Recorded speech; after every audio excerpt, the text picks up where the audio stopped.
வணக்கம் மக்களே! எல்லாருக்கும் வணக்கம். எல்லாரும் எப்படி இருக்கீங்க? எல்லாரும் நல்லா இருப்பீங்கன்னு நம்புறேன். நாம இந்த காணொளியில என்ன பார்க்க போறோம் அப்படின்னு பார்த்தீங்க அப்படின்னா, 2024 2026 சட்டப்பேரவை தேர்தல் தமிழ்நாட்டில நடக்க போற காரணத்தினால, எந்தெந்த கட்சிகள் எப்படியெல்லாம் வாக்கு சதவீதங்கள் வாங்கியிருக்காங்க, எப்படியெல்லாம் வெற்றி பெற்றிருக்காங்க, வரப்போகும் தேர்தல்கள்ல எப்படியெல்லாம் வெற்றி பெற போறாங்க அப்படிங்கிற ஒரு காணொளி பார்த்துக்கிட்டு இருக்கோம். அந்த வகையில நம்ம இன்னைக்கு பார்க்க போற தொகுதி என்னன்னு பார்த்தீங்க அப்படின்னா, திருச்சி மாவட்டத்தில இருக்க மணச்சநல்லூர் தொகுதி தான் பார்க்க போறோம். வாங்க நிகழ்ச்சிக்கு போலாம். அதுக்கு முன்னாடி நம்ம சேனல சப்ஸ்கிரைப் பண்ணிக்கங்க மக்களே. சப்ஸ்கிரைப் பண்ணி நோட்டிஃபிகேஷன் ஆன் பண்ணி வச்சுக்கங்க. மணச்சநல்லூர் தொகுதிய பொறுத்தளவுக்கு பார்த்தீங்க அப்படின்னா, இது 2011க்கு அப்புறம் பார்த்தீங்க அப்படின்னா, இந்த தொகுதியில 3 முறை எலக்ஷன்கள் நடந்திருக்கு. 3 முறை எலக்ஷன்கள்ல அதிமுக 2011, 2016ல வெற்றி பெற்றிருக்காங்க. திமுக 2021ல வெற்றி பெற்றிருக்காங்க அப்படிங்கிறது குறிப்பிடத்தக்கது. ஆக மொத்தத்தில அதிமுக 2 முறையும், திமுக 1 முறையும் இந்த தொகுதியில வெற்றி பெற்றிருக்கிறாங்க அப்படிங்கிறது குறிப்பிடத்தக்கது. அடுத்து அடுத்து மணச்சநல்லூர் தொகுதி சட்டப்பேரவை தேர்தல் நடந்தது பார்த்துரலாம். அந்த வகையில பார்த்தீங்க அப்படின்னா 2 சட்டமன்ற தேர்தல் பார்க்க போறோம். 2016, 2021. 2016 பொறுத்தமட்டில் பார்த்தீங்க அப்படின்னா, இந்த தொகுதிய அதிமுக தான் கைப்பற்றியிருக்காங்க. அதிமுக சார்புல பார்த்தீங்க அப்படின்னா அதிமுக சார்புல பார்த்தீங்க அப்படின்னா, பரமேஸ்வரி அப்படிங்கிறவங்க போட்டிட்டு இருக்காங்க. அவிங்க பார்த்தீங்கன்னா 83,083 வாக்குகளும் 46.80% பெற்று இந்த இடத்துல வந்து வெற்றி பெற்றிருக்கிறாங்க. அதே திமுக சார்புல பார்த்தீங்க அப்படின்னா, கணேசன் அப்படிங்கிறவர் போட்டிட்டு இருக்காரு.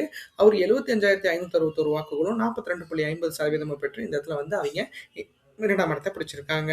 அடுத்து மக்கள் நல கூட்டணி சார்புல தேமுதிக சார்புல பாபு அப்படிங்கிறவர் நின்னு 8,193 வாக்குகளும் 4.6% பெற்று இந்த இடத்துல வந்து அவிங்க 3ஆம் இடத்த பிடிச்சிருக்காங்க. அடுத்து பிஜேபி சார்புல அரவிந்த் அப்படிங்கிறவர் போட்டியிட்டு 3,662 வாக்குகளும் 2.10% பெற்று இந்த இடத்துல வந்து அவிங்க 4ஆம் இடத்த பிடிச்சிருக்காங்க அப்படிங்கிறது குறிப்பிடத்தக்கது.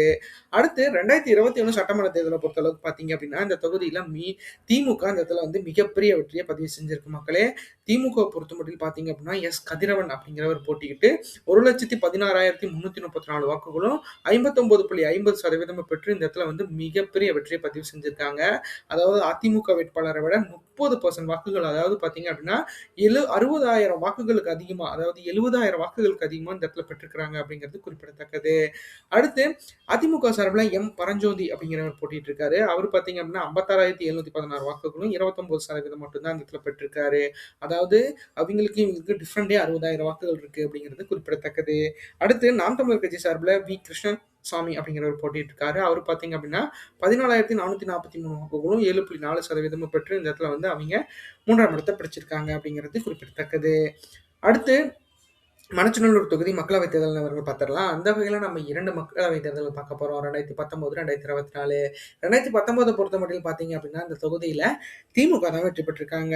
திமுக சார்புல பார்த்தீங்க அப்படின்னா, பாரிவேந்தர் அப்படிங்கிறவர் போட்டியிட்டு இருக்காரு. அவரு பார்த்தீங்க அப்படின்னா, இந்த தொகுதியில வெற்றி பெற்றிருக்காரு. அவரு 1,10,475 வாக்குகளும் 57.56% பெற்று இந்த இடத்துல வந்து மிகப்பெரிய வெற்றியா அவரு பதிவு செஞ்சிருக்காரு அப்படிங்கிறது குறிப்பிடத்தக்கது.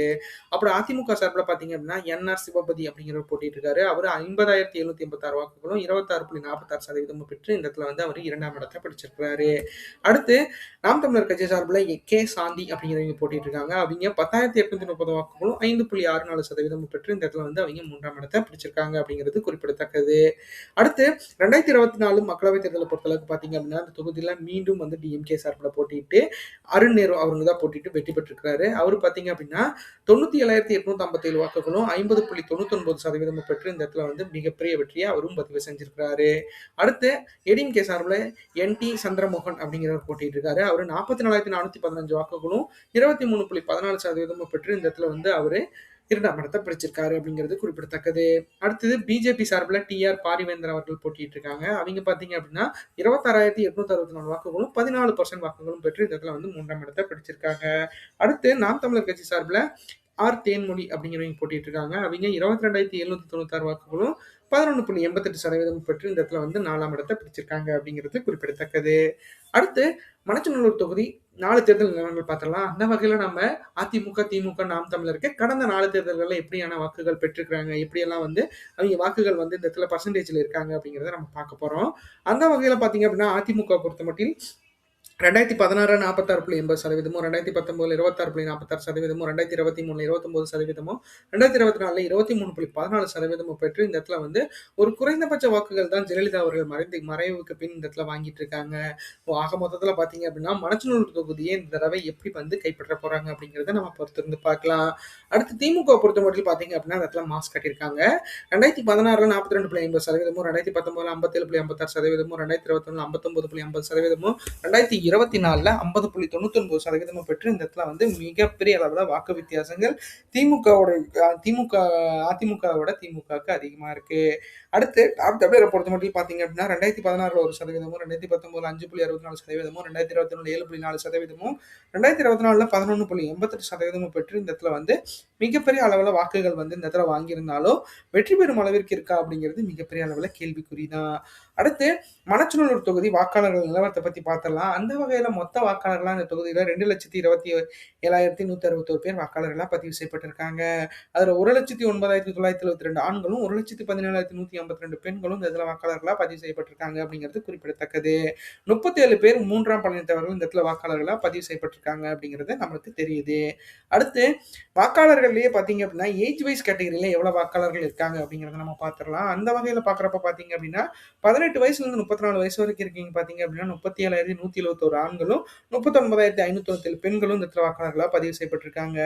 35 வயசுல இருந்து 54 வயசு வரைக்கும் இருக்கீங்க பாத்தீங்க அப்படின்னா 47,068 ஆண்களும் 50,141 பெண்களும் இந்த இடத்துல வாக்காளர்களா பதிவு செய்யப்பட்டிருக்காங்க அப்படிங்கிறது குறிப்பிடத்தக்கது. 54 வயசுல இருந்து 65 வயசுக்கு மேல இருக்கீங்க பாத்தீங்க அப்படின்னா 25,733 ஆண்களும் 27,414 பெண்களும் இந்த இடத்துல வாக்காளர்களா பதிவு செய்யப்பட்டிருக்காங்க அப்படிங்கிறது நம்மளுக்கு தெரியுது. ஆக மொத்தத்துல பாத்தீங்க அப்படின்னா இந்த தொகுதியில யங்ஸ்டர்ஸோட பலமும் அதிகமா இருக்கு. ஏன்னா அவங்களை பொறுத்தளவுக்கு 34% வாக்குகள் வந்து யங்ஸ்டர்ஸை நம்பி இருக்கு அப்படிங்கிறது நம்மளுக்கு உறுதியா தெரியுது. அது எந்த அளவுக்கு எப்படி இருக்க போது, என்ன பண்ண போறாங்க அப்படிங்கிறத நம்ம பொறுத்திருந்து பார்க்கலாம். அடுத்து மணச்சநல்லூர் தொகுதி வாக்குப்பதிவு சதவீதங்கள் கடந்த 3 தேர்தல்கள்ல எப்படி இருந்துச்சு அப்படிங்கிறத நம்ம பார்க்க போறோம். அந்த வகையில 2011 84.10%, 2016 81.80%, 2021 84.40% இந்த இடத்துல வாக்குகள் பதிவாயிருக்கு. ஒரு நல்ல ஒரு ஸ்ட்ரைக் ரேட்ல இருக்காங்க. ஏன்னா குறைஞ்சபட்சம் 100க்கு 83% மிகப்பெரிய அளவுல ஒரு பாராட்டக்கூடிய விஷயம் தான். ஏன்னா மணச்சநல்லூர் தொகுதியை பொறுத்தளவுக்கு திருச்சியில நல்லா போலாகுது போல இருக்கு மக்களே. ஆனா சென்னையிலாம் பாருங்க, சென்னை வர வர நான் காட்டுறேன் எவ்வளவு மோசமா வந்து இந்த இடத்துல வந்து தேர்தல் வாக்காளர்கள் வந்து வாக்குப்பதிவுகள் நடத்தாம இருக்காங்க அப்படிங்கிறத நம்ம உறுதியா பார்க்கணும். ஏன்னா இந்த தடவை வந்து அந்த தொகுதி மறுசீராய்வுக்கு அப்புறம் வந்து நம்ம எடுத்திருக்கோம். ஒருவேளை இந்த தடவை மாற்றங்கள் வரதுக்கான வாய்ப்புகள் இருக்கு, பார்க்கலாம். ஏன்னா ப்ரீவியஸ் தான் சொல்றேன் நான். இந்த தேர்தலில் வந்து 2026 தேர்தல் வாக்குப்பதிவு எதிர்பார்ப்பு சதவீதத்தை பொறுத்தளவுக்கு 83.43% வாக்குகள் பதிவாகிறதுக்கு வாய்ப்புகள் இருக்கிறத நம்மளால உறுதியா சொல்ல முடியும்.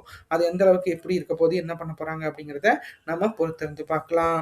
அடுத்து மணச்சநல்லூர் தொகுதி வாக்கு எதிர்பார்ப்பு 2026 பொறுத்த மட்டில் எப்படி இருக்கும் அப்படிங்கிறத நம்ம பார்த்துடலாம். அந்த வகையில் பார்க்குறப்ப பார்த்தீங்க அப்படின்னா அந்த தொகுதியை மீண்டும் திமுக ஹோல்ட் பண்ணுறதுக்கான வாய்ப்புகள் அதிகமாக இருக்கு. திமுக கண்டிப்பாக இந்த தொகுதியை தக்க வைக்கிறதுக்கான முயற்சிகளை மிகப்பெரிய அளவில் வந்து 2024 எடுத்திருக்காங்க அப்படிங்கிறது நம்மளுக்கு உறுதியாக தெரியுது. ஏன்னா அந்த பர்சன்டேஜ் ஆஃப் வாக்குகள் வந்து இந்த திமுகவுக்கு மிகப்பெரிய அளவில் ஒரு உத்வேகத்தை கொடுத்துருக்கோம் அப்படிங்கிறது நம்மளுக்கு உறுதியாக தெரிஞ்ச விஷயம்தான். அந்த அளவுக்கு பார்த்தீங்க அப்படின்னா 40.02% 75,849 வாக்குகளும் பெறுவதற்கு வாய்ப்புகள் இருக்கு. ஏன்னா திமுக பொறுத்த மட்டும் பாத்தீங்க அப்படின்னா அவங்க பல இடத்துல வந்து மிகப்பெரிய அளவுல வாக்குகள் வச்சிருந்தாலும் மணச்சநல்லூர், அதாவது திருச்சி மாவட்டத்தை சுத்தி இருக்கிற 10 தொகுதிகளை தன்னோட கண்ட்ரோல்ல வச்சிருக்கணும் அப்படிங்கிறத மிகப்பெரிய அளவுல இருக்கு. ஏன்னா அவங்கள பொறுத்த அளவுக்கு பாத்தீங்க அப்படின்னா இழுபறி தொகுதிகளா இங்க இருக்கிற 10 தொகுதிகளும் வரதுக்கான வாய்ப்புகள் இருக்குன்னு சொல்ல முடியாது. ஒரு 5 தொகுதிகள் வந்து நம்மளுக்கு வாய்ப்புகள் இருக்கிறத நம்மளால உறுதியா சொல்ல முடியும். அது எந்த அளவுக்கு எப்படி இருக்க போகுது. ஏன்னா மணச்சநல்லூரை பொறுத்த அளவுக்கு பாத்தீங்க அப்படின்னா திமுகவோட கை வந்து 2016க்கு அப்புறம் அது ஜெயலலிதா அவர்கள் மறைவுக்கு அப்புறம் ஏற்பட்டிருக்கு அப்படிங்கிறது நம்மளுக்கு உறுதியா தெரியுது. சோ அதை எந்த அளவுக்கு எப்படி இருக்க போது, என்ன பண்ண போறாங்க 2026 தேர்தல் அப்படிங்கறத நம்ம பார்க்கலாம். அடுத்து அதிமுக பொறுத்த மட்டும் பாத்தீங்க அப்படின்னா 37.26% 70,618 வாக்குகளும் பெறுவதற்கு வாய்ப்புகள் இருக்கு. ஏன்னா அதிமுக பொறுத்த மட்டும் பாத்தீங்க அப்படின்னா இந்த தொகுதியில வந்து அவங்க 2016க்கு அப்புறம் வந்து எலெக்ஷன்ல சந்திச்சப்போ மிகப்பெரிய அளவுல தான் தோல்விகள் மட்டும்தான் அவங்களுக்கு இருக்கு. சோ இந்த தடவையும் வந்து அவங்க எந்த மாதிரியான முயற்சிகள் செய்ய போறாங்க, எப்படி பண்ண போறாங்க அப்படிங்கிறத நம்ம பொறுத்திருந்து பார்க்கலாம். ஆக மொத்தத்துல பாத்தீங்க அப்படின்னா திருச்சி மாவட்டத்த மிகப்பெரிய அளவுல இழக்கிறதுக்கு தகுதி அதாவது மிகப்பெரிய அளவுல அதிமுக கூட்டணிக்கு வாய்ப்பு இருக்கிறத நம்மளால உறுதியா சொல்ல முடியும். ஏன்னா, போன தடவ வந்து சென்னையும், திருச்சியும் அதாவது சென்னை, திருச்சியும் மிகப்பெரிய அளவுல வாஷ் அவுட் பண்ணியிருந்தாங்க திமுக, அதிமுகவ. ஸோ, அது இந்த தடவையும் நிகழ்றதுக்கான வாய்ப்புகள் வந்து அதிகமா இருக்கிறத நம்மளால ஏன்னா, அவிங்கள பொறுத்தளவுக்கு 2024 தேர்தல்லயும் அந்த மாரியான வாக்குகள் தான் இருந்துச்சு. ஸோ, அத வச்சு பார்க்குறப்ப பார்த்தீங்க அப்டின்னா, அதிமுகவுக்கு இந்த மாரியான வாக்குகள் கிடைக்கிறதுக்கு வாய்ப்புகள் இருக்கிறத நம்மளால உறுதியா சொல்ல முடியும். அடுத்து நாம் தமிழர பொறுத்தமட்டில் பார்த்தீங்க அப்டின்னா, 11.25% 21,322 வாக்குகளும் பெறுவதற்கு வாய்ப்புகள் இருக்கு. ஏன்னா, நாம் தமிழர பொறுத்தமட்டில் பார்த்தீங்க அப்டின்னா, இந்த தொகுதியில வந்து ஒரு குறைந்தபட்ச வாக்குகள வந்து வருங்காலத்தில பெற்றுட்டு இருந்தாங்க. ஸோ, அந்த அளவுக்கு பார்த்தீங்க அப்டின்னா, இந்த தொகுதி எந்த அளவுக்கு எப்படி இருக்கிறது அப்படிங்கிறத நம்ம ஒரு நாள் பொறுத்து பார்க்கலாம். அடுத்து பார்த்தீங்க அப்டின்னா, 11.25% 21,322 வாக்குகளும் தாம் தமிழர் பெறுவதற்கான வாய்ப்புகள் இருக்கிறத நம்மளால சொல்ல முடியும். அடுத்து தமிழகத்துக்கு புதுவரவா வந்திருக்க தமிழக வெற்றி கழகத்தோட நிலை பொறுத்தளவுக்கு பார்த்தீங்க அப்டின்னா, 9.54% 18,081 வாக்குகளும் பெறுவதற்கு வாய்ப்புகள் இருக்கிறத நம்மளால உறுதியா எப்படி சொல்ல முடியும். அடுத்து எந்த அளவுக்கு வந்து அந்த அளவுக்கு வந்து நாம் தமிழர் அதாவது தமிழக வெற்றி கழகம் இந்த இடத்துல பதிவு செய்யல அப்படிங்கிறத பார்த்தாங்க அப்படின்னா, மணச்சநல்லூர் தொகுதிய பொறுத்தளவுக்கு மிகப்பெரிய அளவுல கிராமங்களா இருக்க காரணத்தினால, சிட்டி சைடுல இருக்கிற மக்கள் மட்டும் தான் டிவிகே பத்தி மிகப்பெரிய அளவுல ஒரு நல்ல ஒரு எதிர்பார்ப்போட இருக்காங்க. ஸோ கிராமத்திலயும் மிகப்பெரிய அளவுல வந்து அவைங்க இன்னும் வந்து அவைங்களுக்கான வாய்ப்புகள வந்து அவைங்க குடுக்கணும் அப்படிங்கிறதுல எந்த ஒரு தயக்கமும் இல்ல. கண்டிப்பா எல்லாரும் இறங்கி வேலை செய்யுங்க. கண்டிப்பா அவங்களோட வெற்றிய வந்து மிகப்பெரிய அளவுல பதிவு செய்யறதுக்கான வாய்ப்புகள் இருக்கிறத நம்மளால உறுதியா சொல்ல முடியும். அது எந்த அளவுக்கு எப்படி இருக்கப்போது, என்ன பண்ண அடுத்து மணச்சநல்லூர் தொகுதி 2026 தேர்தல்ல தமிழ்நாடு தேர்தல் கூட்டணி எதிர்பார்ப்புலாம் எப்படி இருந்துச்சு அப்படின்னா, மணச்சநல்லூர் தொகுதியில மேற்கூறிய வாக்குகள் கிடைக்கிறதுக்கு வாய்ப்புகள் இருக்கு. அந்த வகையில அதிமுக கூட்டணியில அதிமுக, பாஜக, பாமக, அம்மா மக்கள் முன்னேற்ற கழகம், தமிழ் மாநில காங்கிரஸ்லாம் இருந்தாங்க அப்படின்னா 37.26% வாக்குகள் வந்து கிடைக்கிறதுக்கு வாய்ப்புகள் இருக்கு. ஏன்னா, இது என்டிஏ கூட்டணியில மிகப்பெரிய அளவுல அவங்க பில்ட் பண்ணி இருக்கிற காரணத்தினால, இந்த கட்சிகளோட இந்த வாக்கு சதவீதங்கள் வந்து இந்த மணச்சநல்லூர் தொகுதியில கிடைக்கிறதுக்கான வாய்ப்புகள் இருக்கிறத நம்மளால உறுதியா சொல்ல முடியும். ஏன்னா, அதிமுகவை பொறுத்தமட்டில் பார்த்தீங்க அப்படின்னா, அந்த தொகுதியில 2016ல மிகப்பெரிய வெற்றியை பெற்றிருக்காங்க. ஸோ, என்டிஏ சார்பில பார்த்தீங்க அப்படின்னா, போன தடவையும் இந்த இடத்துல 26,000 14% வாக்குகளும் பெற்றிருக்காங்க. ஸோ, இவங்க ஒன்றிணைந்தாங்கனாலும் வெற்றி பெறும் அளவிற்கு இருக்குமா அப்படிங்கிறத வெற்றி நெருங்கும் அளவிற்கு இருக்கு அப்படிங்கிறத நம்மளால உறுதியா சொல்ல முடியும். அந்த வகையில 37.26% வாக்குகள் வந்து அதிமுக கூட்டணி பெறுவதற்கு வாய்ப்புகள் இருக்கு. ஏன்னா, அதிமுக பொறுத்தளவுக்கு இப்போ வந்து எல்லா இடத்துலயும் வந்து அவங்களோட கொள்கை ரீதியான அந்த தொகுதி பங்கீடுகள் வந்து நடந்துகிட்டு இருக்கு. ஸோ, அந்த வகையில பார்க்குறப்ப பார்த்தீங்க அப்படின்னா, மணச்சநல்லூர் தொகுதியை பொறுத்தளவுக்கு அதிமுக கிடைக்கிறதுக்கான வாய்ப்புகள் அதிகமா இருக்கு. அது எந்த அளவுக்கு எப்படி இருக்க போகுது, அதிமுகவோட அந்த பெர்ஃபார்மன்ஸ் எப்படி எல்லாம் இருக்க போகுது அப்படிங்கிறத பொறுத்திருந்து பார்க்கலாம். அடுத்து திமுக கூட்டணியை பொறுத்தளவுக்கு பார்த்தீங்க அப்படின்னா, அந்த தொகுதியில இந்திய தேசிய காங்கிரஸ், சிபிஐ, சிபிஐஎம், விடுதலை சிறுத்தைகள் கட்சி, மக்கள் நீதி மய்யம், அதிமுக போன்ற கட்சிகள்லாம் அவங்களோட இருக்கிறாங்க. ஸோ, அந்த அளவுக்கு பார்த்தீங்க அப்படின்னா, அந்த தொகுதியில திமுக பலமும் அதிகமா இருக்க காரணத்தினால 40.02% வாக்குகள் வந்து வாங்குறதுக்கு வாய்ப்புகள் இருக்கு.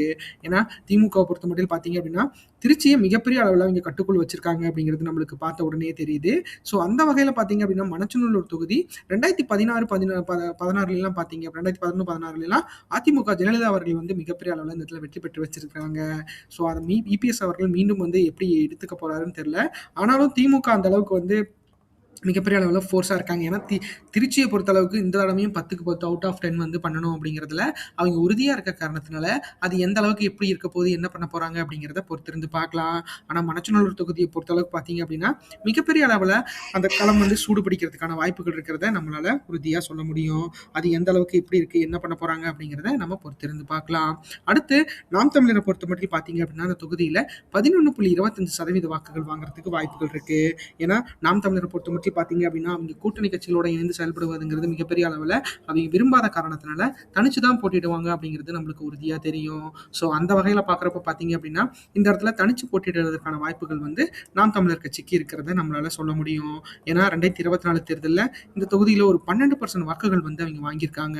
ஸோ, அது வந்து 2011 தேர்தல்ல 2021 தேர்தல்லையும் பார்த்தீங்க அப்படின்னா, இந்த தொகுதியில ஒரு 7% வாக்குகள் வாங்கியிருக்காங்க காரணத்தினால, இந்த தடவை வந்து ஒரு 10% வாக்குகளுக்கு மேல பெறுவதற்கு வாய்ப்புகள் இருக்கிறத நம்மளால நம்ம கணக்குப்படி சொல்லலாம். ஸோ, அந்த அளவுக்கு ஏன்னா சீமான் அவர்களை பொறுத்தளவுக்கு பார்த்தீங்க அப்படின்னா, அவங்க கூட்டணி கட்சிகளோட இணைந்து செயல்படுவதுங்கிறது மிகப்பெரிய அளவுல அவருக்கு பிடிக்காத ஒண்ணா இருக்கும் போல இருக்கு. ஸோ, அதனாலேயே வந்து அவர் வந்து மிகப்பெரிய அளவுல வந்து இந்த தொகுதிகள வந்து அவர் தனிச்சு போட்டியிடுவதற்கான வாய்ப்புகள் இருக்கிறத நம்மளால உறுதியா சொல்ல முடியும். அது எந்த அளவுக்கு எப்படி இருக்கு, என்ன பண்ண போறாங்க அப்படிங்கிறத நம்ம பொறுத்திருந்து பார்க்கலாம்.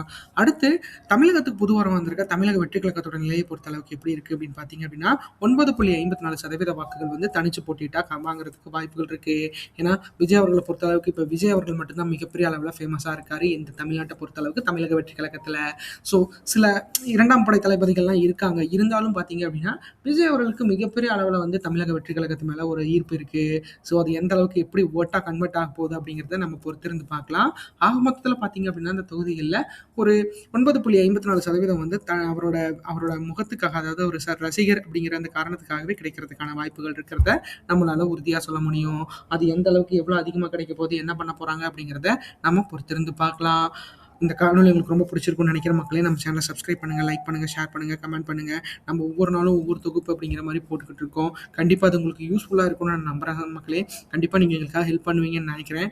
கண்டிப்பா நம்ம சேனல் சப்ஸ்கிரைப் பண்ணிக்கோங்க. சப்ஸ்கிரைப் பண்ணி நம்மளுக்கு மிகப்பெரிய ஆதரவை நீங்க கொடுக்கணும் அப்படிங்கிறதுல நாங்க மிகப்பெரிய அளவுல சந்தோஷமா இருப்போம். இந்த காணொளி உங்களுக்கு ரொம்ப பிடிச்சிருக்கும்னு நினைக்கிறேன். கண்டிப்பா லைக் பண்ணுங்க. நன்றி, வணக்கம்.